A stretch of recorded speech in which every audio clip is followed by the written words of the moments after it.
Here now, ranking member of the Intel Committee, Congressman Devin Nunes, along with Ohio Congressman Jim Jordan. Devin, your Nunes memo, dead on accurate, along with the Grassley-Graham memo. Jim Jordan, you had a great point today.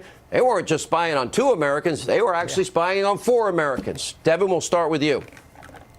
Well, Sean, remember what I said when we first came here is that the Steele dossier, the Clinton paid for dirt, and using that to create fake news, that wasn't the worst of it. Remember I said there was something equally as bad.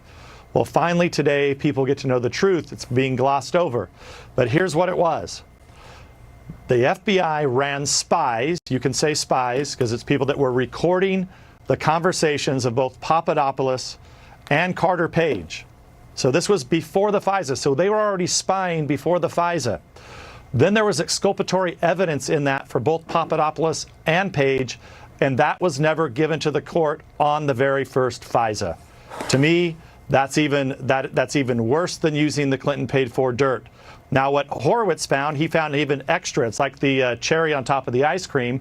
Now we actually have one of the top lawyers doctoring the evidence. It doesn't get any worse for this for the FBI, and a lot of heads have to roll, and I hope Durham can get to the bottom of it. You know, Jim, your point about 4 Americans spied on, not just 2, as we originally thought, that's key. The dirty dossier. They actually say in the report there were only 3 minor other details. It was all the unverifiable dossier. That was it. It wasn't the bulk. It was it. Then we got the comments of Barr and Durham. And this is interesting to me, because the way I interpret it is they're saying, yeah, Horowitz was limited in what he could do because it was confined to the DOJ and FBI. Oh, no. Our investigation has taken us overseas and sources in areas where Horowitz couldn't go to get the truth we have now found.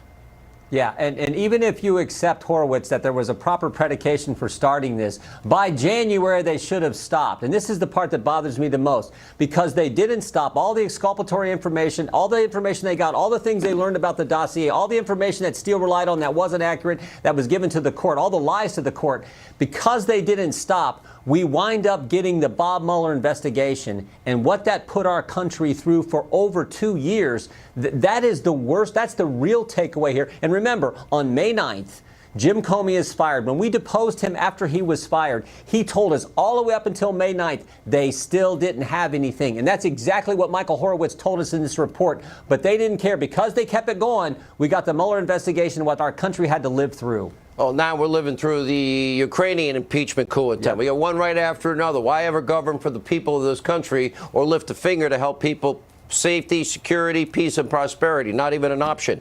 Devin Nunes, now let's ask you, when you go to the comments, particularly Barr and Durham, very revealing, very hard-hitting, unprecedented, and when you couple it with the previous statements of the Attorney General, I don't believe any Attorney General of the United States would be saying that unless he knew dead on accurate, perfect, that they've got it. They've got it all. Yeah, I think what the difference here is between the Horowitz report, which I know the mainstream media is just, loving that Horowitz said, well, from the information that we've seen, they met the standard to start an investigation. Remember, that is such a low standard, and it probably needs to be changed. But here's what Horowitz couldn't get to the bottom of it. Why were they spying before July 31st, and who ordered the spying? That's the problem here. Horowitz couldn't find it. Perhaps Durham has been able to find it.